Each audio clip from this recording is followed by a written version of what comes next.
ఇప్పుడు ఈ మధ్య హిట్ అయిన సాంగ్స్ ఓహో పుత్తడి బొమ్మ నీ కళ్ళు చూసినంతనే కళ్ళకద్దుకున్నా, అగరత్తుల కురులే వాళ్ళు వేస్తూ అనేసి అన్నారు. అగరొత్తుల కురులే వలగా విసిరేసావే, కనికట్టుల చూపులు జల్లి పోతున్నావే. ఎలా పుట్టింది ఇది మీకు? పాట రాస్తున్న టైంలో అండి డైరెక్టర్ గారికి వినిపించాను, చందు మొండెట్టి గారికి. ఒక్కసారిగా స్ట్రైక్ అయింది. అవకాశం ఎలా వచ్చింది? అయితే ప్రేమం సినిమా జరుగుతున్న టైంలో నాకు అది నచ్చిన తర్వాత మనకు అవకాశం ఇచ్చారు. చందు మొండెట్టి గారితో చందు గారు చాలా సపోర్టివ్ అండి. ఉండిపోవా నువ్వు ఇలా అనేసి దాని గురించి చెప్పండి. వాళ్ళకి ఇమీడియట్ గా పాట రిక్వైర్మెంట్ ఉండి నాకు ఫోన్ చేశారు. ఉండిపోవ నువ్విలా రెండు కళ్ళ లోపల లాక్ అయిపోయింది. ట్యూన్ ఆకలింపు చేసుకునే విధానం కానీ దానికి మీరు చేసే ఎక్సర్సైజ్ ఎలా ఉంటుంది? ట్యూన్ ని మన భాషలో తత్కారం అంటాం. ఎండ్ ఆఫ్ ద డే ఈ పాట ఆడియన్స్ కి నచ్చుదా నచ్చదా. ప్రీ రిలీజ్ ఈవెంట్ లో మీ అమ్మగారిని అన్వయిస్తూ అల్లు అరవింద్ గారిని ఉద్దేశిస్తూ మాట్లాడిన మాటలు ఎలా అనిపించింది? మా అమ్మకు నాకు జరిగిన అప్పుడు మా అమ్మ అన్న మాట ఏంటంటే అబ్బో ఆ రోజు చెప్పాలనుకున్నా, చెప్పిన. ఆఫీస్ లో చుట్టూ తిరిగే సమయంలో ఏంటి బ్రో ఇంత మాట అన్నావు అని మీకు అనిపించిన సందర్భాలు? నేను ఒక చిన్న జాబ్ చేసుకుంటూ ట్రయల్ చేసిన, ఆయన ఒక ట్యూన్ ఇచ్చి రాయమంటే అంటే నీ స్థాయి ఇంతేనా అన్న సెన్స్ లో మాట్లాడారు. కాంప్లిమెంట్ ఇచ్చిన గొప్ప వ్యక్తి. అగరత్తుల కురులే పాటకే నాకు పెద్ద కాంప్లిమెంట్ అది. అనుపమ పరమేశ్వర్ గారు ఏమన్నారు?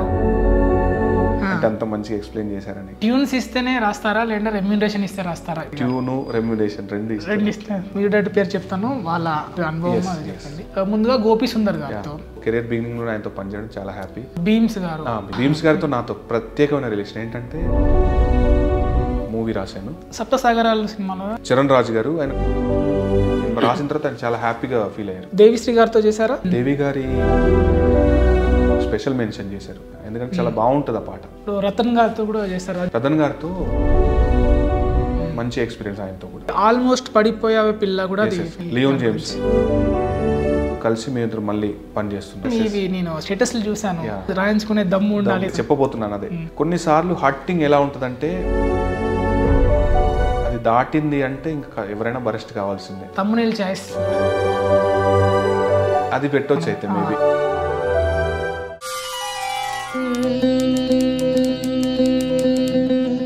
హాయ్ అండి, వెల్కమ్ టు ఐడ్రీ మీడియా. నేను మీ నాగేంద్రచారి. ఈరోజు మన స్పెషల్ గెస్ట్ పూర్ణాచారి గారు. ఈయన ఉండిపోవ నీవిలా అగరత్తుల కురులే వల వేస్తూ ప్రేమ మూవీలో సాంగ్స్ లిరిసిస్ట్. హాయ్ అండి. Hello bro. పూర్ణాచారి గారు ఎలా ఉన్నారు? Fine fine, all good. So ఎలా ఉన్నాయి పాటలు?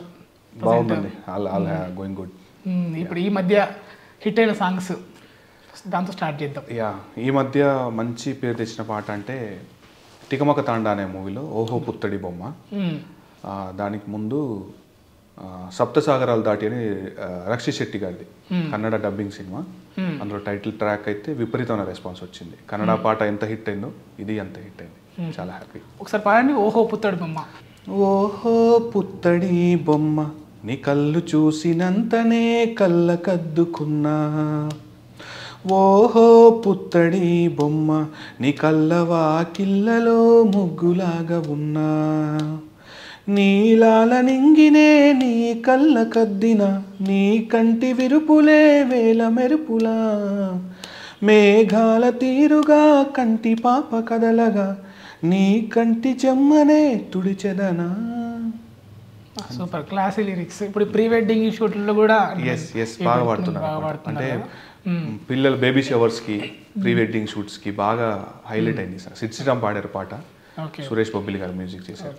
ఓకే, మీ కెరియర్ ఇనిషియల్ స్టేజ్కి వస్తే ప్రేమం మూవీతోనే మంచి పెద్ద మూవీతోనే మీరు ఎలివేట్ అయ్యారు. దాంట్లో ఫేమస్ సాంగ్ ఏంటంటే అగరత్తుల కురులే వల్ల వేస్తూ అనేసి అన్నారు. సో అది పాడి దాని గురించి మాట్లాడుకుందాం. అది చాలా గమ్మత్తైన పాట అండి. అంటే ఒక టీనేజర్ అమ్మాయి వెంట పడుతూ తన లవ్ ఎక్స్ప్రెస్ చేసుకుంటూ, అది ప్యూర్ లవ్ అనలేము, అంటే వాడేదో సరదాగా తీసుకున్నట్టు కాదు, అదొక డైలమా పొజిషన్ అంటే సిచ్యువేషన్ ఉన్నటువంటి పాట. అది ఎలా ఉంటుందంటే అగరొత్తుల కురులే వలగా విసిరేసావే, కనికట్టుల చూపులు జల్లి పోతున్నావే, కసరత్తులు చేస్తూ వెనకే వస్తున్నానే, చెలి చూపుల సైగలు నన్ను దోచేసాయే అని ఒక గమ్మత్తు పదజాలంతో ఉంటుంది అనమాట. అంటే ఒక టీనేజ్ బాయ్ ఎంత అన్స్టేబుల్గా ఉంటాడో ఆ లిరిక్స్ కూడా అందులో చెప్పే ప్రయత్నం చేశారు. కసరత్తు అనే అవును, కసరత్తు చేయడం, అవును వ్యాయామం చేయడం. కసరత్తు అంటే వాడు ఒక డైలీ జాబ్ లాగా చేస్తున్నాడు. అగరత్తుల కురులే వలగా విసిరేసాను. చాలా మంచి గొప్ప పోలిక. అంటే ఇప్పుడు తెలుగులో అటువంటి ప్రయోగాలు తక్కువ చూస్తాం అన్నమాట. ఇప్పుడు అగరత్తుల గురించి నీలి కురులు అంటాము, నిశాచరులు లాంటి కురులు అంటాము. కానీ అగరత్తులు అనేది కూడా అంటే మీరు ఎలా పుట్టింది ఇది మీకు ఈ ఉపమానం? పాట రాస్తున్న టైంలో అండి, అంటే వేరే వేరే వర్షన్స్ రాస్తున్నాము. అది ఎంతకి ఓపెనింగ్ లైన్ అంటే ఇప్పుడు పాటకి ఏంటంటే ఓపెనింగ్ లైన్ బాగుంది అంటే హిట్ పాట. ఎగ్జాక్ట్లీ ఇది అందరూ ఫాలో అయ్యే సూత్రం. సో డైరెక్టర్ అయినా మ్యూజిక్ డైరెక్టర్ అయినా అందరు చూసేది ఏంటంటే opening line should be catchy అంటాం. అదొక ప్రోటోకాల్ ఇక్కడ. డెఫినెట్ గా అది ఖచ్చితంగా మంచి క్యాచీగా ఉండాలి. దానికి చేస్తున్న టైంలో ఎన్నో వర్షన్స్ రాశాను. ఫస్ట్ ఏ వర్షన్ రాసినా సెట్ అవ్వట్లేదు. ఒకరోజు అక్కడ ఆఫీస్లోనే ఫిలింనగర్లో ఆఫీస్, ప్రేమ ఆఫీస్, డైరెక్టర్ గారికి వినిపించాను, చందు మొండెట్టి గారికి. అంతా బాగుందిరా, ఓపెనింగ్ లైన్స్ ఇంకేమైనా చూద్దామా, ఎందుకంటే షూట్ దగ్గర పడుతుంది, హర్రీబరీగా ఉంది. సరే ఇక్కడే కూర్చొని రాస్తా అని చెప్పి ఆ కాంపౌండ్లో ఎక్కడో చిన్న పక్కకి వెళ్ళి వర్షన్స్ రాస్తా ఉన్నా. నాకు సడన్గా అంటే అప్పటికే ప్రేమం రిలీజ్ అయింది మలయాళీ. వీడియో చూసి రాస్తున్నప్పుడు ఎందుకో అమ్మాయి కురులు ఇలా ఊదిపోగలాగా అనిపించాయి నాకు. అనుపమ పరమేశ్వరన్ జుట్టిలా కర్లీ హెయిర్ ఉంటుంది. ఒక్కసారిగా స్ట్రైక్ అయింది. కాకపోతే భయం ఏంటంటే అగరత్తుల కురులు మనం అనొచ్చా లేదా అంటే ఏంటి పరిస్థితి. సరే ముందైతే ఆలోచన వచ్చింది కదా, ఏదో బాగానే అనిపిస్తుంది నాకైతే. అగరత్తుల కురులు అనే పోలిక చాలా అద్భుతంగా అనిపిస్తుంది. సరే రాసి వినిపిద్దాం అని చెప్పి దాంతోపాటు ఇంకో 3 వర్షన్స్ అక్కడే పల్లవులు, ఓపెనింగ్ లైన్స్ పల్లవులు ఒక 4 స్టాండ్స్ అట్లా రాసుకొని వెళ్ళాను, వినిపించా. అది బాగుంది అగరత్తుల కురులే అనేది చెలో అని చెప్పాడు. అంతే. అది ఆ అగరత్తులు కురులే వాళ్ళ అగరత్తులు, కనికట్టులు, కసరత్తులు, చెలిమత్తుల వచ్చేసింది రైమింగ్ అంతా. అట్లా పాట పుట్టి ఇంకా హ్యూజ్ హిట్ అయిపోయింది. ఓకే, కానీ వర్షన్ లైన్లు పాడగలుగుతారా? నిజంగా గుర్తులేదండి. అంటే చాలా వర్షన్స్ రాశాను. అంటే అప్పుడు ఎలా ఉండే అంటే ఇది బాగాలేదంటే ఇమీడియట్గా ఇంకోటి రాయడం ఎక్కడదక్కడ, ఇది బాగాలేదంటే అక్కడ అట్లాగా ఆ పాటకి ఏమంటే ఎన్ని లైన్స్ రాశాను ఏంటో కరెక్ట్గా గుర్తులేదు. కాబట్టి ఆ బండిల్ మాత్రం ఇంత ఉంటుంది ఇంట్లో దాచిపెట్టుకున్నాయి. ఓకే, మనం స్ట్రైట్ ఫిలిమ్స్కి సాంగ్స్ రాయడం వేరు, ఇప్పుడు ఇది అంటే మలయాళం ప్రేమము దీనికి వచ్చింది. సో అసలు ఈ అవకాశం ఎలా వచ్చింది మీకు? అయితే ప్రేమం సినిమా జరుగుతున్న టైంలో నాకు కాల్ వచ్చిందండి. అప్పటికి కొన్ని సినిమాలు రాసున్నాను. ముందు డబ్బింగ్ చేద్దాం అనుకున్నట్టుగా పాటలను రాయించారు నాతో, డబ్బింగ్ వర్షన్స్ లాగా ఒక 3-4 పాటలు రాయించారు. అందులో బాగానే రాశాను. అంటే నాకు ఎలా ఉండే అంటే ఖచ్చితంగా ఈ సినిమా కనుక మనకు వచ్చింది అంటే ఒరిజినల్గా నాగ చైతన్య, గోపి సుందర్ మ్యూజిక్, సితార్ ఎంటర్టైన్మెంట్స్, పెద్ద బ్యానరు, మనకు ఖచ్చితంగా పేరు వస్తుంది, సిన్సియర్ పని చేసేదానికి. సో వాళ్ళు ఏం చేశారంటే డబ్బింగ్ అవకాశం ఇస్తేనే బాగా రాశాడు కదా, ఒరిజినల్గా ట్రై చేద్దామంటే అప్పుడు అలా దాన్ని ఏం చేశానంటే క్రాక్ చేశాను. ఇంకా కష్టపడి అంటే దానికోసం చాలా టైం పెట్టాను, చాలా శ్రద్ధ పెట్టాను. అట్లా ఏమైపోయిందంటే అగరత్తుల కురుల అనే పాట ఒకటి, ప్రేమ పూసనే అదే సెకండ్ సాంగ్ 2 పాటలు రాశాను. సో అట్లా అంటే నేను తీసుకున్న జాగ్రత్త ఏంటంటే డబ్బింగ్ పాట అనేసరికి అందరికి ఒకటి ఫిక్స్ అయిపోయి ఉంటారు. అంటే సంబంధం లేని పదాలు వచ్చి ఉంటాయి మధ్యలో, జంక్షన్స్ కరెక్ట్ ఉండవు, స్కీమ్ ఉండదు అని.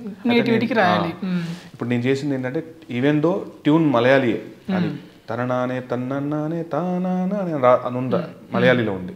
అయితే దీన్ని మన నేటివిటీకి ఎలా రాసుకోవాలి, ఏం చేస్తే మన పాటలాగా ఉంటుంది అనేది నేను చేసిన ఎక్సర్సైజ్. దానికి తగ్గట్టుగానే ఎక్కడ జర్క్ ఉండదు పాటలో. ఒరిజినల్ తెలుగు సాంగ్ ఎలా ఉంటుందో అక్కడే ఫస్ట్ సక్సెస్. అది నచ్చింది వాళ్ళకి. అది నచ్చిన తర్వాత మనకు అవకాశం ఇచ్చారు. దానికి పెట్టిన డబుల్ ఇంట్రెస్ట్, ఇంకా శ్రద్ధ పెట్టి ఇంకా అద్భుతంగా రాశారు. అంటే ఎలా ఉండేది చందు మొండెట్టి గారితో work experience plus Gopi Sundar కదా? అవునవును, మ్యూజిక్ చందు గారు చాలా సపోర్టివ్ అండి. చందు సారు అంటే నేను అప్పటికి ఇంకా పెద్దగా తెలియదు, అప్పటికి కొన్ని పాటలు రాస్తున్నాను. నిజంగా అంత ఆ సినిమాలో అందరూ పెద్దవాళ్ళే, అందరూ తెలిసిన వాళ్ళే. నేనే చాలా కొత్త. క్యాస్టింగ్ నోన్ అప్పటికే హిట్ సినిమా ప్రేమం అనేది పెద్ద హిట్. మిగతా పాటలు కూడా రామజోగి శాస్త్రి గారు, శ్రీమణి గారు, శ్రీమణి చిత్రామ శాస్త్రి గారు అలాంటి పెద్ద వాళ్ళు రాస్తున్నారు పాటలు. మళ్ళాంటికి అవకాశం దొరుకుతుందా అనే డైలమాతోనే వెళ్ళా. బట్ సమ్హౌ అది చందు గారు ఇచ్చిన సపోర్ట్ వల్ల అంటే ఎప్పుడు నేను ఎన్ని వర్షన్స్ తీసుకెళ్ళి ఆయన హెసిటేట్ చేయకుండా వినేది, ఇది కాదు ఇది చేద్దాం, ఇది ఇంకో ట్రై చేయి ఎంత బిజీ ఉన్నా కూడా అది నాకు చాలా సపోర్టివ్ ఉండే. సో ఆ ఎంకరేజ్మెంట్తోనే నేను ఆ పాట 2 పాటలు రాయగలిగాను. అందులో నమ్మారు, ఆ నమ్మకాన్ని నేను నిలబెట్టుకున్నాను. ఫస్ట్ సినిమాకి పెద్ద రచయితలతో సహా మీ పేరు పడింది. రామ్ జోగేష్ శాస్త్రి గారు, శ్రీమణి గారు, నేను, సాహితీ గారు, వనమాలి గారు రాశారు అందులో. అట్లా పెద్దవాళ్ళతో మన ఫస్ట్ టైం మన పేరు చూసుకునేసరికి గొప్పగా అనిపించింది, పెద్ద స్టేజ్, అలా చాలా హ్యాపీ అనిపించింది. సో ఇప్పుడు అట్లా ట్యూన్ గురించి మనం డిస్కస్ చేస్తున్నాం కదా, సో ట్యూన్ అంటే ఎలా ఆకలింపు చేసుకునే విధానం కానీ దానికి మీరు చేసే ఎక్సర్సైజ్ ఎలా ఉంటుంది, అంటే ట్యూన్స్ ఎలా ఉంటే ఇప్పుడు అది స్ట్రైట్ ఫిలింకి చూస్తే కదా, స్ట్రైట్ ఫిలిం ఏంటండి మనం తత్కారం అంటామండి ట్యూన్ని మన భాషలో. మేము తననాల్లో పాడే అంటే తత్కారం, తా ఉన్నది తత్కారంగా, ఇప్పుడు అకార ఉకార ఈకారం అంటాం కదా, తత్కారం అంటాం అన్నమాట. తత్కారం అంటే తననాల్లో ఉంటుంది మొత్తం పాట. ట్యూన్ ఇచ్చినప్పుడు ఖచ్చితంగా బై హార్ట్ అవ్వడం కోసం కొన్ని నెంబర్ ఆఫ్ టైమ్స్ వింటాం. ఫస్ట్ విన్న తర్వాత కంటెంట్ మన మైండ్లో రిమెంబర్ చేసుకుంటాం, కంటెంట్ అయిపోద్ది కంటెంట్. ఇప్పుడు పాటకు సంబంధించిన ఎక్సర్సైజ్, కంటెంట్ ఏం చెప్పారు, హీరో తాలూకు క్యారెక్టరేషన్ ఏంటి, ఒకవేళ డ్యూయెట్ అయితే హీరోయిన్ క్యారెక్టర్ తాలూకు ఏంటి, లేదు సన్నివేశమే ప్రధానమైతే ఈ సన్నివేశంలో హీరో ఆ మెచ్యూరిటీకి, ఆ క్యారెక్టర్ మెచ్యూరిటీకి ఎంతవరకు చెప్పగలుగుతాడు, ట్యూన్ నుండి మన తత్కారం దాటిపోకుండా సింగరు సౌలభ్యంగా పాడే విధంగా. ఎండ్ ఆఫ్ ద డే ఈ పాట ఆడియన్కి నచ్చుదా నచ్చదా, ఏం రాస్తే నచ్చుది, ఈ ఒక 7-8 ఫ్యాక్టర్స్ ఉంటాయి. ఇవన్నీ మొదలు పెట్టుకొని ఒక కంటెంట్ ప్రిపేర్ చేసుకోవడం. కంటెంట్ ప్రిపేర్ చేసుకున్న దానికి తగ్గట్టుగా ఆ తత్కారంలో మనం స్కీమాటిక్గా చెప్పడం, అంటే పల్లవిలో ఏం చెప్పాలి, చరణంలో ఏం చెప్పాలి, తర్వాత ముక్తాయింపు అంటే ముగింపు ఎలా ఉండాలి, ఇలాంటివన్నీ ఒక స్కీమాటిక్ ఆర్డర్లు రాసుకొని చేస్తాను నా వరకైతే. నేను పల్లవిలో ఏం అంటే రూపం, ఒక శిల్పం ఉండాలి పాటకి. పాట అంటే A to Z మనం ఎలా ఆల్ఫాబెట్స్ ఆ నుండి రౌతి వరకు ఎలా మాట్లాడతామో అట్లా పాట అనేది మొదలు మధ్యం తుది అట్లా. ఈజీ ట్యూన్స్ అంటే నార్మల్గా ట్యూన్ ఇస్తే ఓకే, ఒక్కోసారి ఏంటంటే ఫాస్ట్ బీట్లో ఇస్తారు. ఇప్పుడు మీరు రాసింది అగరత్తులో కుర్రలో కావచ్చు, ఇంకోటి దీంతన.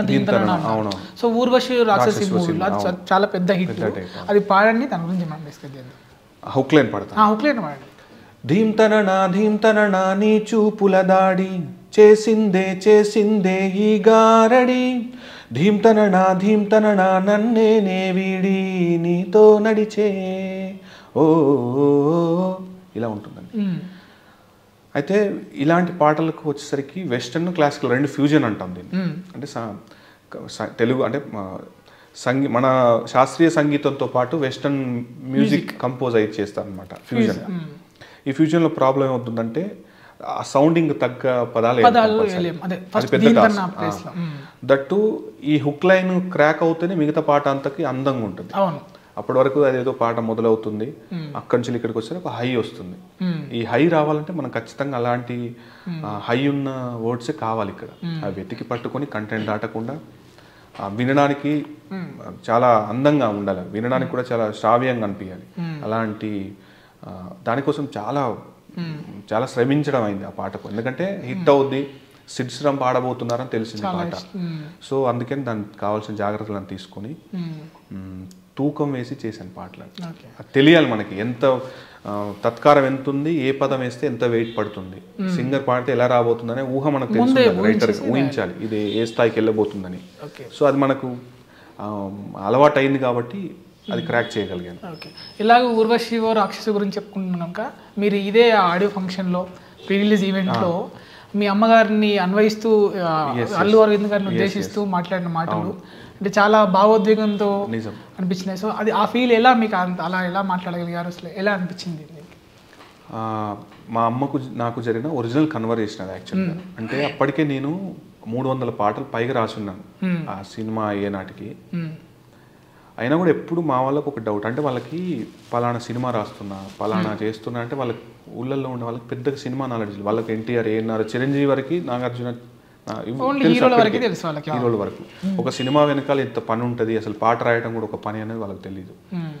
అయితే ఆ సందర్భంలో రాస్తూ నేను మామూలుగా రెగ్యులర్గా ఫోన్లో మాట్లాడుతున్నప్పుడు ఏం జరుగుతుందనే కన్వర్సేషన్లో చెప్పిన మా అమ్మకి ఇట్లా గీతా ఆర్ట్స్లో రాస్తున్నా. అంటే గీతా ఆర్ట్స్ అంటే వాళ్ళకి తెలుసు, గీతా ఆర్ట్స్ అంటే వాళ్ళు అల్లు రామలింగయ్య గారు, అరవింద్ గారు అనే విషయం తెలుసు. అప్పుడు మా అమ్మ అన్న మాట ఏంటంటే అబ్బో అక్కడ అంత దూరం పోయినవారా అంటే ఓకే నా కొడుకు ఏదో చేస్తున్నాడు వాళ్ళకు ఒక నమ్మకం వచ్చింది. సో అదే యాజ్ ఇట్ ఈస్గా మా అమ్మకు నాకు జరిగిన కన్వర్సేషన్ ఆ రోజు చెప్పాలనుకున్నా, చెప్పిన. ఆయన కూడా తర్వాత దగ్గర తీసుకుని మాట్లాడడం అద్భుతమైన సిచ్యువేషన్. అంటే అలాంటి సన్నివేశానికి మనం ఏదో పెయింటింగ్ వేసి చెప్తే అది వర్కౌట్ కాదు, జెన్యున్గా ఆ రోజు. ఎందుకంటే వాళ్ళకి తెలుసు గీతా ఆర్ట్స్లో ఎంత గొప్ప గొప్ప సినిమాలు వచ్చాయని.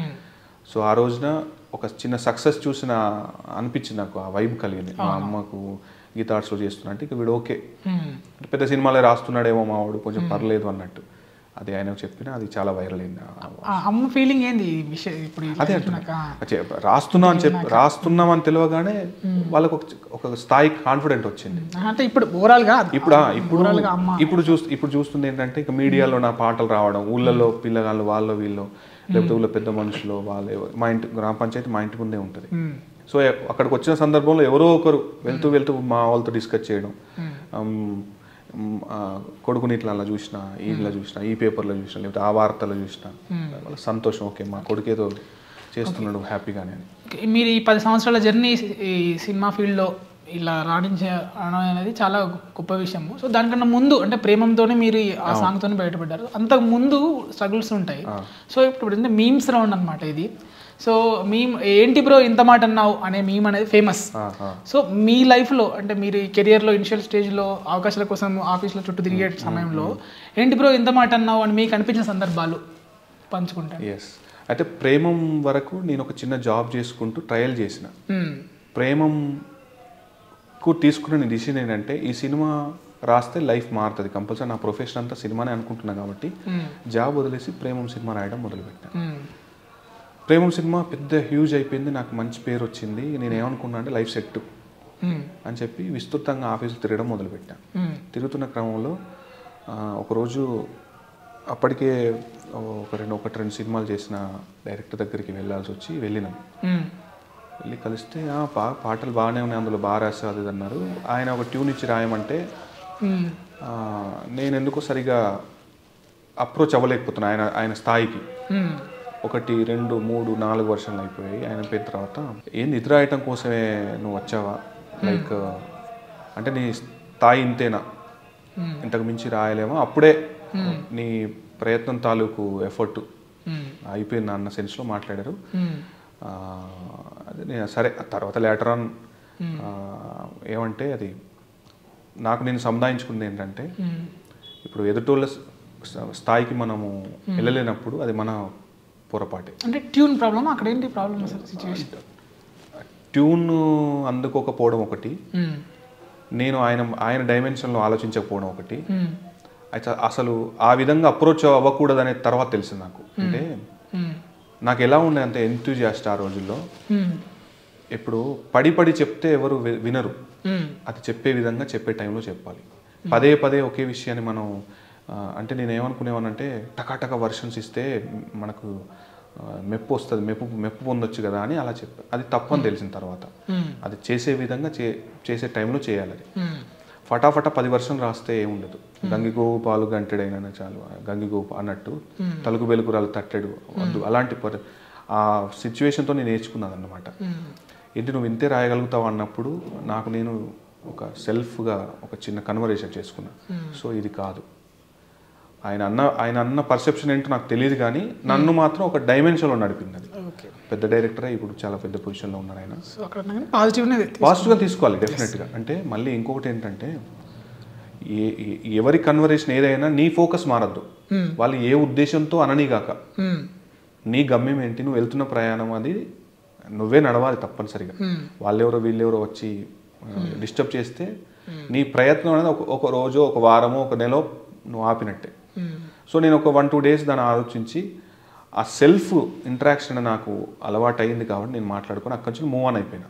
అప్పటి నుండి ఇప్పటికీ ఇంకా ఆయనతో ఎప్పుడు పని చేయలేదు, ఫ్యూచర్లో చూడాలి. దీనికే చిన్న యాడ్ అను, జనరల్గా ఇప్పుడు ట్యూన్ ఇచ్చేసి గబగబా సాయంత్రం వరకు కావాలి పాట అంటారు. సో ఫాస్ట్ రాసిన సాంగ్ విషయంలో ఇట్లా క్వాలిటీ విషయంలో ఎలా ఉంటుంది సాంగ్? రెండు ఉంటాయండి ఇందులో. కొన్నిసార్లు ఏమవుతుందంటే మనం ఇది కావాలి అన్నప్పుడు బ్రెయిన్ ఆటోమేటిక్గా ఒక ఫంక్షన్ మొదలెడుతుంది. ఈగర్గా వెయిట్ చేసినప్పుడు అది పాజిటివ్నెస్లో. పాజిటివ్నెస్లో అయితే అద్భుతమైన అవుట్పుట్ ఇస్తాం. ప్రెజర్ ఉందనుకోండి ఏం చేయలేం. ఇట్లా 2 సిచ్యువేషన్లు ఫేస్ చేశాను నేను. ఇదే ఉండిపోవ నువ్విలా అనే సాంగ్ నేను ఒక పూటలో రాసిన పాటే. ఇమీడియట్గా వాళ్ళు అంతకుముందు ఎక్కడ ట్రై చేశారు, అది వర్కౌట్ కాలేదు, నా దగ్గరకు వచ్చింది. శేఖర్ చంద్ర గారు ఫోన్ చేసి రాయాలంటే ఆ మధ్యాహ్నానికి టూన్ వచ్చి సాయంత్రానికి పల్లవి ఓకే అయిపోయింది, నైట్కి చరణాలు రాసి ఇచ్చేసాను, అద్భుతంగా సెట్ అయిపోయాయి. హై అంటే ఆ క్వాలిటీ ఆఫ్ టైం మనం ఏం పెడుతున్నాం, అది తీసుకునే టైం, ఆ టైంకి మనం మెంటల్ కండిషన్ ఎలా ఉంది, అది అది ట్యూన్ కనుక నిజంగా సూపర్గా నచ్చింది మనకంటే ఇమీడియట్గా అయిపోద్ది. లేదు వేరే ఎక్స్టర్నల్ ప్రెజర్స్ ఉన్నాయి, మన మైండ్ సెట్ బాగాలేకపోయినా అక్కడ రాయాల్సింది పెద్ద బర్డెన్ మనం ఫీల్ అవుతున్నా అక్కడ రాదు. సో 2 ఫేస్ చేశాను. ఎక్కువసార్లు సక్సెస్ అయ్యాను. అలా టెంపర్మెంట్ అంటే ఫటాఫట్ కావాలి అన్నప్పుడు నేను షార్ప్గా పనిచేస్తాను. 1-2 రోజుల్లో కావాలి, లేకపోతే మాకు ఇమీడియట్గా మధ్యాహ్నమే కావాలి అన్నప్పుడు ఫటాఫట్ అయిపోతాయి, అవి చేసేస్తాం. అంటే ఇదే పాట రాసే విధానంలోనే ఇప్పుడు ఇంకొకటి కొన్ని మనకు డైరెక్టర్స్ కొన్ని ఇస్తూ ఉంటారు, వాళ్ళవి మ్యూటెడ్ నుంచి కొంత వస్తుంది, మళ్ళీ సినిమా కథ కొంత చెప్తారు. సో ఈ విషయాలు మొత్తం మీరు వింటారు కదా పాట రాసే క్రమంలో. సో ఇది ఏది ఎంత శాతం వేస్తారు అంటే ఇప్పుడు సొసైటీ నుంచి తీసుకునేది, ఆ సినిమాకి ఎంత కావాలి, ఆ డైరెక్టర్ ఆఫర్ ఏంటి, చాయిస్ ఏంటి, మ్యూజిక్ డైరెక్టర్ చాయిస్ ఏంటి, సో ఇవన్నీ చూస్తే కనుక మేజర్ అంటే ఏది తీసుకుంటారు మీరు? మేజర్ అయితే కంటెంట్ 100% కంటెంటే. అయితే ఈ content director point of view ఒకటి ఉంటుంది. అంటే ఏం చెప్పాలనుకుంటున్నాడు, ఈ క్యారెక్టర్ సృష్టించాడు అంటే తన హోల్ అండ్ సోల్ తను ఏదో చెప్పాలనుకునే కదా క్రియేట్ చేసింది. సో నిజంగా డైరెక్టర్ ఈ క్యారెక్టర్ ద్వారా ఏం చెప్పాలనుకుంటున్నాడు అనేది ప్రయారిటీ. అది కంటెంట్ మిస్ అవ్వకుండా. ఆ తర్వాత నా స్వార్థం, ఇది డైరెక్టర్ చెప్పాలనుకుంటున్నాడు కానీ ఏ యాంగిల్లో చెప్పాలనుకుంటున్నాడు నా స్వార్థం. అది నేను అదే మాటని, అదే పదాన్ని, లేదా అదే భావోద్వేగాన్ని నేనైతే ఏం చెప్తాను, అది నా స్వార్థం. స్టైల్ ఇది పాడితే, ఇది కనుక ఈ వర్డ్ రాస్తే సింగర్ పాడగలుగుతాడా, ఆడియన్స్ మెచ్చుకోగలుగుతాడా, ఈ పాట హిట్ అవుద్దా లేదా, ఇవి నెక్స్ట్ ప్రయారిటీస్. ముందైతే కంటెంట్, ఆ కంటెంట్ డైరెక్టర్ చెప్పాలనుకునే ఒక విధానం, ఆ విధానంలో మన సెల్ఫ్గా మన శైలి ఒకటి చూసుకుంటూ వెళ్ళటం పాట. ఓకే, మీమ్స్ రౌండ్లోనే ఎవర్రా వీడు ఇంత టాలెంట్గా ఉన్నాడు అని మీకు గొప్ప ప్రశంస కాంప్లిమెంట్ ఇచ్చిన గొప్ప వ్యక్తి ఎవరైనా? అంటే నేను ఫస్ట్ అగరత్తుల కూరలే పాటకే నాకు రామ్ జోగయ్య శాస్త్రి గారు పెద్ద కాంప్లిమెంట్. అది భలే అన్నవరు అన్న, అది మంచి ఎత్తుగడ. ఆ తర్వాత ఇప్పుడు ఈ మధ్య ఆల్మోస్ట్ పడిపోయిందే పిల్ల కానీ, మొన్న వచ్చిన సప్తసాగరాలు దాటి అయితే అసలు అందులో కాగితాల పడవలపై కాలాన్ని దాటుదాం అనేది చాలా మంది పెద్దలు ప్రశంసించారు. అది ఎందుకంటే సినిమా అంతా సముద్రం నది లాంటి ఒక కన్వర్సేషనే ఉంటుంది సినిమా అంతా. అది కానీ అగరత్తుల మన పుత్తడి బొమ్మ సాంగ్లు అయితే చాలా ఉంటాయి అలాంటి నేటివిటీకి దగ్గరికి వెళ్ళిన పదాలు అవన్నీ. సీతాకళ్యాణ వైభోగం అనే పాటలో కానీ, రాధారమణం అనే పాటలో కానీ, రాధారమణం అని ఎత్తుకోవడమే గొప్ప. అది సీతారామ శాస్త్రి గారు పర్సనల్గా పొగిడిన పాట. అది రాధారమణం అనేది చాలా అద్భుతమైన ఎత్తుగడ. అది తీసుకోవడం చాలా అద్భుతంగా ఉందని నన్ను బ్లెస్ చేశారు. తర్వాత రీసెంట్గా సిద్ధార్థ రాయ్ అని ఒక మూవీ రాశాను, నిన్ననే రిలీజ్ అయింది. అందులో కూడా అంటే క్యారెక్టరైజేషన్, ఇప్పుడు మిస్టర్ పర్ఫెక్ట్ లాంటి ఎలా సాంగ్ ఆర్యాలో ఎలా ఉంటుందో అలాంటి ఒక ప్రయోగం అనమాట ఈ పాట కూడా. క్యారెక్టరైజేషన్ చెప్పే ఒక పాట. అందులో కూడా చాలా గమ్మత్తులు ఉంటాయి. అంటే క్యారెక్టర్ ఇలా కూడా చెప్పొచ్చా, ప్రశ్నను దాచిన బదులు నువ్వు, బదులే లేని ప్రశ్న నువ్వు అనే ఒక టంగ్ ట్విస్టర్ లాగా ఉంటుంది. అంటే నువ్వు ఇదా అదా ఏంటి అనే ఒక గమ్మత్తు ఎత్తుగడలు ఉంటాయి.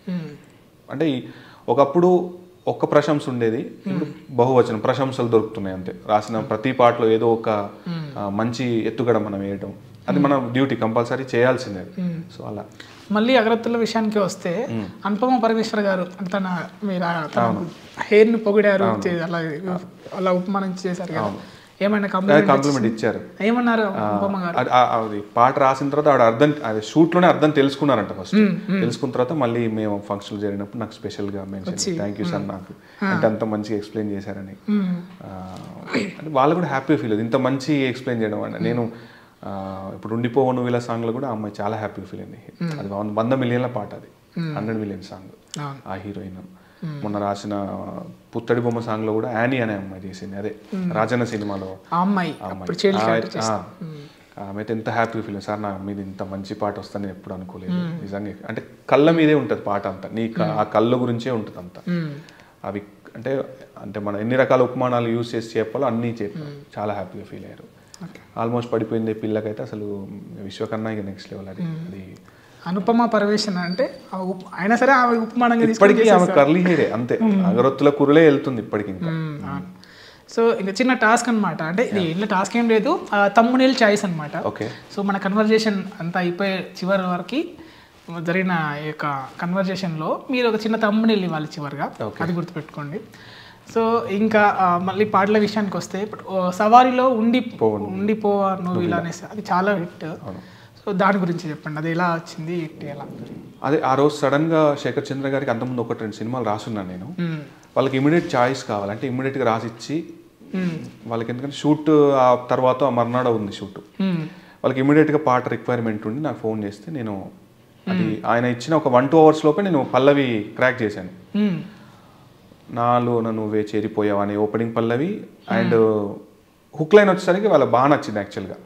ఉండిపోవ నువ్విలా 2 కళ్ళ లోపల గుండె చాటులో ఇలా తీపి ఉప్పెనే కల నువ్వే నాకు సొంతమై నా ఏకాంత మంత్రమై నువ్వే నాన అని అలా వెళ్ళిపోగానే అది ఒక ఫ్లోలో వెళ్తుంది. సార్ సూపర్ సార్, ఇది మనం లాక్ అయిపోయింది. చరణాలు ఇమీడియట్గా పంపించారు, నేను చరణాలు కూడా అట్లాగే అంత అది ఎంత బ్యూటిఫుల్గా వచ్చిందో అది మిస్ అవ్వకుండా క్యారెక్టరేషన్ చెప్తూ, ఇద్దరి క్యారెక్టరేషన్ చెప్పాలి అందులో. హీరో అనేవాడు కొంచెం అంటే కొంచెం అవేగా ఉన్నటువంటి వ్యక్తి, ఈ అమ్మాయి చాలా పాష్గా చాలా సెటిల్డ్గా ఉన్న అమ్మాయి. సో ఇద్దరి క్యారెక్టరేషన్ చెప్తూ రాసిన పాట జనాలు ఆదరించారు, 100 మిలియన్ల పాట అయింది అది. ఇప్పుడు అంటే ట్యూన్స్ ఇస్తేనే రాస్తారా లేదా రెమ్యూనరేషన్ ఇస్తే రాస్తారా? ఇప్పుడు ట్యూను రెమ్యూనరేషన్ రెండు ఇస్తారు. ఇప్పుడు ఎలా ఉంది మరి ఫైనాన్షియల్ వాతావరణం? ఇప్పుడు ఓకే అండి, ఇప్పుడు మనకు అంటే నా లిస్ట్లో కొన్ని చార్ట్ బస్టర్స్ ఉన్నాయి, ఒక డీసెంట్ అమౌంట్ నాకు పే చేస్తున్నారు, కొంచెం నెంబర్ ఆఫ్ పాటలు ఉన్నాయి. 10 ఏళ్ల శ్రమకి ఫలితం, 15 ఏళ్ల శ్రమకి ఈ 10 ఏళ్ల పెట్టుబడికి ఇప్పుడు చిన్న ప్రతిఫలం దొరుకుతుంది నాకు, అంతే. హ్యాపీగా ఉంది ఇప్పుడైతే. ఓకే. సో ఇప్పుడు ఈ 10 ఏళ్లలో చాలామంది మ్యూజిక్ డైరెక్టర్లతో పనిచేశారు. ఒక్కొక్క మ్యూజిక్ డైరెక్టర్ పేరు చెప్తాను, వాళ్ళతో మీరు అనుభవం అది చెప్పండి. ముందుగా గోపి సుందర్ గారితో నేను 3 సినిమాలు పనిచేశానండి. ప్రేమం ఒకటి, జమ్మలకిడి పంబ ఒకటి, ఇప్పుడు రాజ్ తరుణ్ గారి ఆయన ఒక సినిమా రాస్తున్నాను. అంటే మొదటి నుండి ఆయన పాటలు చాలా, అంటే నాలాంటి ఆస్పిరెంట్కి ఆయనతో పనిచేయాలని ఇంట్రెస్ట్, ఎందుకంటే చాలా చాలా హృదయంగా ఉంటాయి ఆయన పాటలు. ఆ పాటలు ఆయన ట్యూన్కి రాయాలని ఎవరైనా అనుకుంటారు నాలాంటి. సో కెరీర్ బిగినింగ్లో ఆయనతో పనిచేయడం చాలా హ్యాపీ.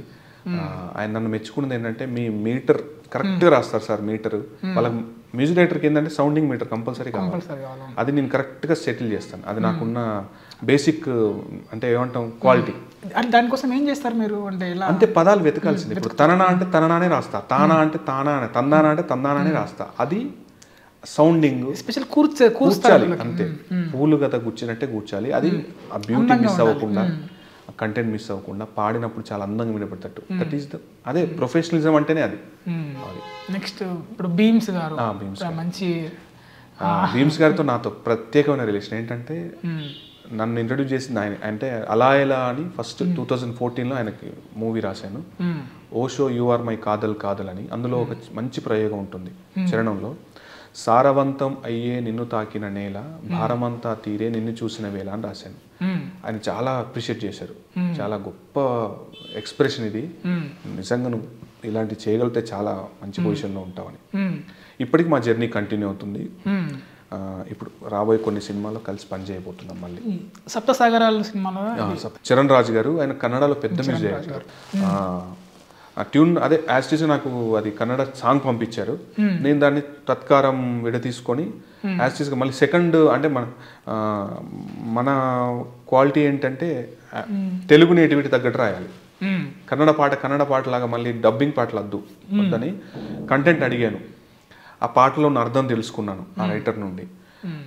ఇది మన పాట ఒరిజినల్గా వస్తే ఏంటి చెప్పి డైరెక్టర్ గారికి మాట్లాడి, ఏదైనా 1-2 చోట్ల లిబర్టీ తీసుకోవచ్చు అంటే ప్లీజ్ టేక్ యూ అని నేను రాసిన తర్వాత ఆయన చాలా హ్యాపీగా ఫీల్ అయ్యారు. అసలు కన్నడకి ఎక్కడ తీసుకోలేదు సార్, ఇది చాలా అద్భుతంగా వచ్చింది. లిబర్టీ అంటే ఏ విషయంలో? ట్యూన్ విషయంలో. ఇప్పుడు వాళ్ళు కొన్నిసార్లు మన పదాలు ఒక మాత్ర ఎక్కువ ఉండొచ్చు, తక్కువ ఉండొచ్చు. దాంట్లో ఒకవేళ ఆ స్పేస్ మనకు అనిపిస్తుంది అంటే అక్కడ మనం ఒక పదం వేయటమా తగ్గించడమా చేయొచ్చు. అది ట్రిక్, అది అది అది ఫ్లోలో తెలుస్తుంది, లిరిక్ రైటర్కి తెలిసే ఒక ట్రిక్ అనమాట.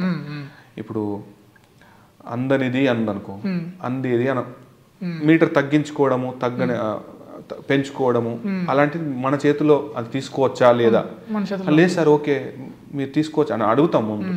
పెద్ద పెద్ద మ్యూజిక్ డైరెక్టర్, పెద్ద సినిమా కాబట్టి అడుగుతాం. అడిగినప్పుడు వాళ్ళు ఇచ్చారు. ఇది మళ్ళీ మ్యూజిక్ ట్యూన్ లీడ్ ఇంటరప్ట్ ఏం చేయదా అంటే మన ప్రాసెస్ లో యాజ్ ఇట్ ఈస్ గా ట్యూన్ అదే ఉంటుంది. మనం ఆ లెంత్ లోనే రాస్తాము, ఆ కంటెంటే ఉంటుంది. ఒక చిన్న పదం, ఒకటి రెండు కూడా అనదు, ఒక మాత్ర అంటే ఒక సెకండ్ లో సగం భాగం అనుకోవచ్చు అంతే. ఇటు పెడితే బాగుంటుందేమో సార్ చూడండి అంటే వాళ్ళు వెల్కమ్ చేశారు హ్యాపీగా. నన్ను రాసిన విధానానికి చాలా చాలా బాగా మెచ్చుకున్నారు. దేవిశ్రీ గారితో చేశారా? దేవి గారితో చేయలేదండి. అయితే దేవి గారి ఒక బర్త్డేకి మేము ఒక పాట గిఫ్ట్గా చేసాం నా ఫ్రెండ్స్ కలిసి. అదే ఆయన విని చాలా స్పెషల్గా అందులో ట్విట్టర్లో దాంట్లో పోస్ట్ చేసి స్పెషల్ మెన్షన్ చేశారు. ఆ తర్వాత నేను 1-2 సార్లు మాట్లాడినప్పుడు కూడా ఆ పాట మీరైనా రాసింది, చాలా బాగా రాశారండి నిజంగా. ఎందుకంటే చాలా బాగుంటుంది ఆ పాట. దేవి గారు ఆయన కోసం పాట చేసుకుంటే ఎలా ఉంటుందో అలాగే చేసాం ఆ పాట. అది ఆయనతో ఉన్న అదొకటే ఎక్స్పీరియన్స్. పని చేయడం అయితే ఫ్యూచర్లో వెయిట్ చేస్తున్నాను. రతన్ గారితో కూడా చేస్తారు, అర్జున్ రెడ్డి మూవీ లాంటి. రతన్ గారితో ఇప్పుడు ఒక సినిమా చేస్తున్నారు, సిద్ధార్థ రాయ్. నిన్నే పాట రిలీజ్ అయింది. ఆయనవి చార్ట్ బస్టర్స్. ఆయన మ్యూజిక్ కంపోజింగ్ గురించి అందరికీ తెలిసిందే. అంటే ఒక అర్జున్ రెడ్డి, మన ఉండిపోరాదే సాంగ్ కానీ, తర్వాత పాగల్లో కానీ మంచి ట్యూన్స్ ఉన్నాయి. సో నాకు కూడా లక్కీగా అలాంటి ఒక టిపికల్ ట్యూన్ దొరికింది, దానికి అద్భుతమైన సాహిత్యం కుదిరింది. మంచి ఎక్స్పీరియన్స్ ఆయనతో కూడా. ఇది ఆల్మోస్ట్ పడిపోయావే పిల్ల కూడా అది లియోన్ జేమ్స్. నాకు అతి తక్కువ టైంలో చాలా క్లోజ్ అయిన వ్యక్తి లియోన్ జేమ్స్. ఆ పాట ఎంత క్యాచీ ట్యూన్ ఉందో అంత క్యాచీగా లిరిక్స్ కుదిరి ఇప్పుడు కలిసి మేము మళ్ళీ పని చేస్తున్నాం. అంటే వెరీ జోవియల్. మనం ఏదో మ్యూజిక్ డైరెక్టర్, లిరిక్ రైటర్ అనేది ఆ వేషజాలు లేకుండా చాలా జోవియల్గా ఉంటారు ఆయన. బ్రో అని మాట్లాడుకునేంత కన్వర్సేషన్ ఉంది. సో అది చాలా హెల్ప్ అయింది. అంటే అలా సపోర్టివ్గా ఉంటే మంచి రాయగలుగుతాం. ఆయన ఎక్కడో చెన్నైలో ఉంటారు, నేను ఇక్కడ కూర్చొని రాసిన పాట. మేము పాట ఏమంతా కలవలేదు, ఈవెంట్లో కలిసాము, చాలా మాట్లాడుకున్నాం, కలిసి పని చేద్దాం అన్నారు. ఇంకా లుకింగ్ ఫార్వర్డ్. ఓకే, అంటే నార్మల్గా పాట రాస్తే, ఒక లిరిక్ రైటర్ పాట రాస్తే నార్మల్ కామన్ వర్డ్స్ ఉంటాయి. అవును. సో ఎందుకంటే వాళ్ళకి అప్రయత్నంగానే పడిపోతూ ఉంటాయి పదాలు. ఇప్పుడు ఫర్ ఎగ్జాంపుల్గా సీతారామ శాస్త్రి గారిది చూసుకుంటే కనుక గాలివాలుగా గులాబీ వాళ్ళ గాలివాటు మందకి అనేసి పాట ఉంటుంది. సో అలా మీ పాటల్లో ఏముంటాయి అంటే, ఇప్పుడు ఫర్ ఎగ్జాంపుల్ జనరల్గా నేను ఏంటంటే పాటల లిరిక్స్ ఏమైనా రిలీజ్ అయితే నేను కింద లిరిక్ రైటర్ పేరు చూడా. ఫస్ట్ ఆఫ్ ఆల్ నేను ఆ పాట మొత్తం విని నేను ఆ పదాలు పడితే హో ఈ జోనర్ ఇది అనేసి గెస్ చేస్తే మాక్సిమం 70% నేను గెస్ చేయగలుగుతాను. అంటే అట్లా గుర్తుపడతారు, అంటే పాటల మీద ఇష్టం ఉన్న వాళ్ళు. సో అలా మీ పదాల్లో ఏం పదాలు ఉంటాయి అలా? అంటే నేను నాది ఎప్పుడు అబ్జర్వ్ చేసుకోలేదండి. నా ఫ్రెండ్స్ కానీ చెప్పిన వాళ్ళు మాత్రం పువ్వుల గురించి ఎక్కువ నీ పాటల్లో ఉంటది, ఏకాంతం అని ఎక్కువ రాస్తా ఉంటావు, ఇంకా కొన్ని అట్లాంటి వర్డ్స్, పువ్వుల రంగు వేయటం, అదే ఏది మన అగరత్తుల కుర్లే పాటలో పువ్వులకు రంగులనిచ్చి హరివిల్లువే, అలాంటిది ఎక్కువ సార్లు వాడాము పువ్వులు అని అంటారు. బట్ అది యాదృచ్ఛికంగా జరుగుతుంది, మన చేతిలో ఉండదు. ఎందుకంటే అక్కడ అంటే పువ్వు అనేది అందమైన వర్ణన కదా, అది పోల్చితే బాగుంటుందేమో. ఇప్పుడు ఓహో పుత్తడి బొమ్మలో కూడా పువ్వుల గురించి రాసాము. ఎక్కువ సార్లు అది వస్తుంటుంది తెలియకుండానే, అంతే, వాంటెడ్లీ పెట్టాము. మీకు ఇష్టమైన తెలుగు పదాలు, చాలా ఇష్టం అని రెండు చెప్పండి. తెలుగు అంటేనే ఇష్టం, ఇంకా మళ్ళీ పదాలు అంటే ఇప్పుడు ఎందుకంటే కామన్ వర్డ్ విషయానికి వచ్చింది కదా అంటున్నాను. మంచి పదాలు అంటే అవి నాకు బాగా అనిపిస్తాయి. అంటే చాలా తెలుగు అంటే అందరికి ఇష్టమే, మీకు ఎస్పెషల్లీ పర్టికులర్గా తెలుగు పదాలు కష్టమే కొద్దిగా చెప్పడం. సరే, అయితే పాటగాడిగా పలానా పదం అనేది చెప్పలేము. ఎందుకంటే ఒక్కోసారి ఉందా లేదా కాదా కూడా అయినా మరి అలాంటి పదాలు కూడా నన్ను పాటని, ఎందుకంటే ఆ జంక్షన్, ఆ బ్రిడ్జ్ లేకుంటే పాట పోద్దు అక్కడ. అవి కూడా చాలా ప్రిడామినెంట్గా ప్లే చేస్తూ ఉంటాయి. ఓకే, ఇంకొకటి ఇప్పుడు ఫోక్ సాంగ్స్ అనేది బాగా హిట్ అవుతున్నాయి. అంటే ఇప్పుడు హాలీవుడ్లో అసలు సాంగ్స్ ఉండవు, వాళ్ళకి ఆల్బమ్స్ ఉంటాయి సెపరేట్గా వాటి కోసము.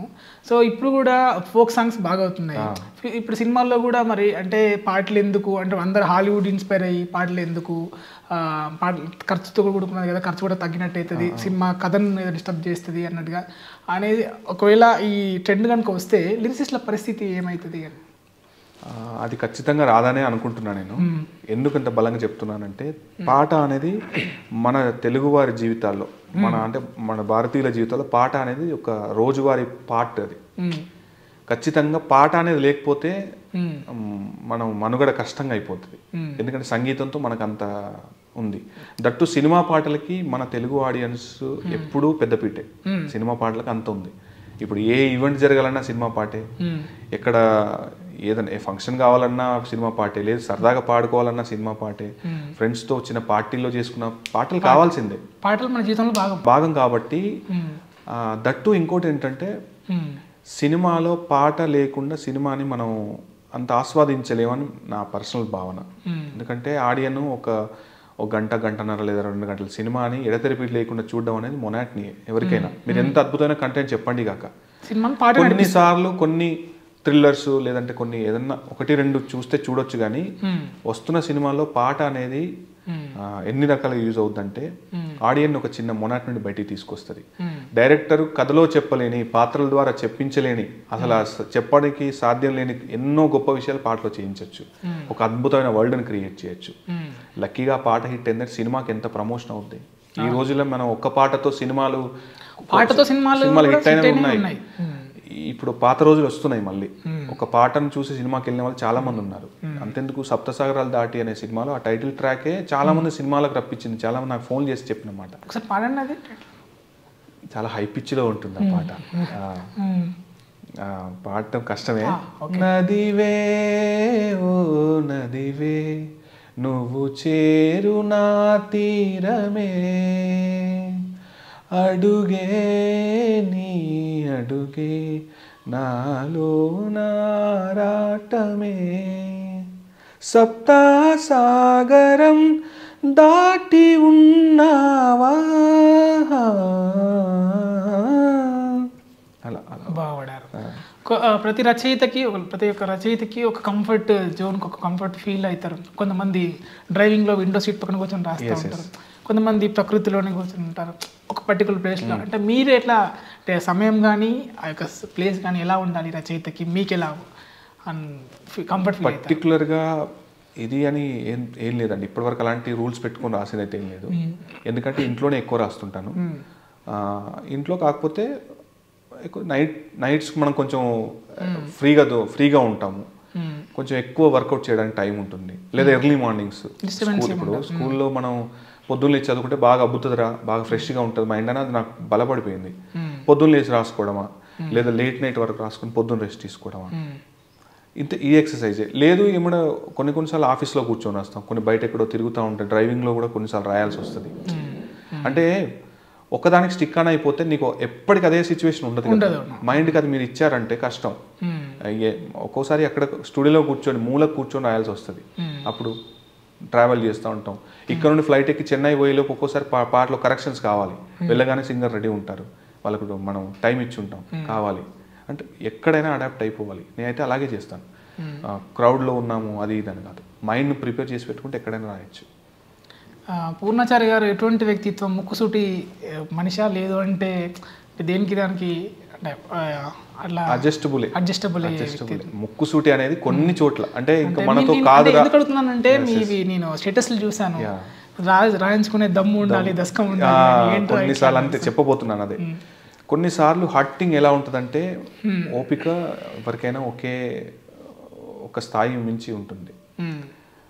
అది దాటింది అంటే ఇంకా ఎవరైనా బరెస్ట్ కావాల్సిందే. గాలి కదా బెలూన్లో పెట్టి ఎంతసేపు పెడతాం, పగులుతుంది అది ఎప్పుడు.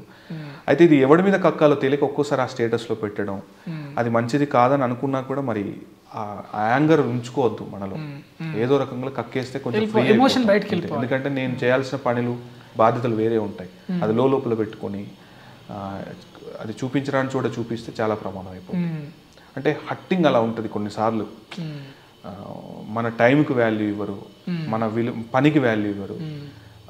అసలు ఎలా ఉంటుందంటే ఎందుకోసం పాటలు రాయడానికి వచ్చింది అనిపిస్తుంది. అలా ఎలా ఉంటుందంటే కన్నీళ్ళు కదా, రక్తం వస్తూ ఉంటుంది అప్పుడు. సో అలాంటి టైంలో ఇంకా చేసేది ఏం లేక స్టేటస్. ఒక్కోసారి ఒక పాటని ఇద్దరు రచయితలు రాయాల్సి ఉంటుంది. అంటే మీరు అంటే ఒక పాటని ఇద్దరు రాయడం వేరు, ప్లస్ పల్లవి ఒకరు చరణం ఒకరు రాస్తున్నారు, ఒకరు రాస్తున్నారు. అలా మీకు ఏమైనా జరిగాయా సందర్భాలు? ఇప్పటి వరకు అయితే లేదండి.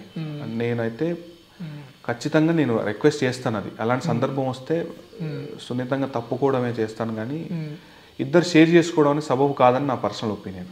ఉంటే ప్రతిదీ మనదే ఉండాలి, లేదు అంటే తప్పుకోవడం మంచిది.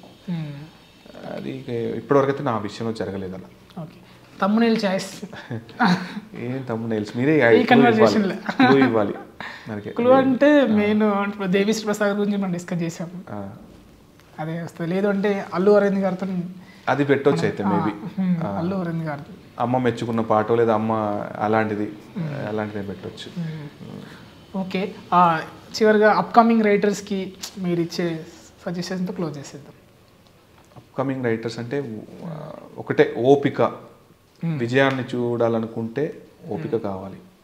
ఇక్కడికి వచ్చి ఇన్స్టాంట్గా సెటిల్ అయిపోవాలి, పేరు రావాలి అనే ఉద్దేశం ఉంటే ఇక్కడికి రాకపోవడమే మంచిది. పర్టికులర్ లిరిక్ రైటర్ కావాలనుకునే వాళ్ళకి మాత్రం ఇప్పుడు అంత ఆహ్వానించదగ్గ పరిస్థితులు లేవు. అంటే చాలా ప్లాట్ఫామ్స్ వేరే ఉన్నాయి కాబట్టి సినిమా నమ్ముకొని వస్తే మాత్రం చాలా వెయిట్ చేయాల్సి ఉంటుంది, చాలా కష్టాలు ఎదుర్కోవాల్సి ఉంటుంది. దానికి సిద్ధపడి రాగలుగుతాం, ఇక్కడ రాణించగలుగుతాం అన్నప్పుడు యు ఆర్ వెల్కమ్. అదర్వైజ్ హ్యాపీగా ఏదో జాబ్ చేసుకొని చదువుకొని జాబ్ చేసుకొని అమ్మనాలతో హ్యాపీగా ఉండొచ్చు. ఇండస్ట్రీకి మీ సజెషన్ కానీ రిక్వెస్ట్లు కానీ ఏమైనా ఉంటే చెప్పగలుగుతారా? ఇండస్ట్రీకి మనం సజెషన్ ఇవ్వగలుగుతాం కానీ అంటే అంతే. ఇప్పుడు ఒక రైటర్గా ఏం కోరుకుంటారండి, కొన్నిసార్లు ఏమంటే ట్రీట్ చేసే విధానం బాగోదు. అదొకటి. పని చేస్తే దానికి డబ్బులు ఇచ్చి చేయించుకుంటే బాగుంటుంది అనేది హమ్ముల అప్పీల్, ఇదైతే రిక్వెస్ట్. ఎందుకంటే ఇదే సోర్స్ లిరిక్ రైటర్ అనేవాడు. మేము ఏ స్టేజ్ మీద పాడలేము, ఏదో మమ్మల్ని ఎవరు స్టేజ్లకు ఎక్కడ పిలిచి షోస్లకి ఇన్వైట్ చేసి తెర వెనకే ఉంటారు. ఈ అనేవాడికి మీరు పాట నచ్చినా నచ్చకపోయినా వాడితో పని చేయించుకుంటారు కదా, ఆ పని చేయించుకున్న దానికి ఎంతో కొంత పారితోషికం ఇస్తే బాగుంటుంది. ఖచ్చితంగా అవకాశం వచ్చిందని యూజ్ చేసుకోవడానికి రెడీగా ఉంటారు ఎవరైనా. ఎవరు మనకు వచ్చింది కదా తెలియదు, ఎందుకంటే ఆ అవకాశం కోసం కొన్నేళ్ళ శ్రమ ఉంటుంది. అలాంటి ఒక అద్భుతమైన అవకాశాన్ని యూజ్ చేసుకోవాలనే అందరు ట్రై చేస్తారు. ఓకే, టైం కుదరక అది వర్కౌట్ కాకపోయినా ప్రతి టెక్నీషియన్ అంటే వాళ్ళు పే చేస్తే హ్యాపీగా ఉంటుందని నా పర్సనల్ రిక్వెస్ట్. గుర్తింపు విషయంలో రచయితలకి లిరిసిస్ట్లకి గుర్తింపుల విషయంలో ఏమైనా చెప్పాలనుకుంటున్నారా? ఇప్పుడు యాజ్ ఆఫ్ నో బాగుందండి, కానీ తేలిగ్గా తీసి పాడేయటం బాగుండదేమో. అంటే ఒకరిని చూసి ఒకరిని పోలికలు పెట్టకుండా ఉంటే బాగుంటుంది. ఎవరి శైలి వాళ్ళది, ఎవరి స్థాయి వాళ్ళది. ఒకరిని చూసి ఒకరిని కించపరచకుండా ఇచ్చే గౌరవం అంటే ఒక హ్యూమన్ టు హ్యూమన్ లాగా ఉంటే చాలా, అంతే. అంతకుమించి మనం పెద్దగా మనకు శాలువాలు కప్పమనేది లేదు, దండలు ఏమనేది లేదు, అంతే. చిన్న గుర్తింపు అంతే, అస్తిత్వం అంటాం కదా, అది ఉంటే చాలు. ఓకే, థ్యాంక్ యూ పూర్ణాచారి గారు. Thank you very much. Thank you for coming.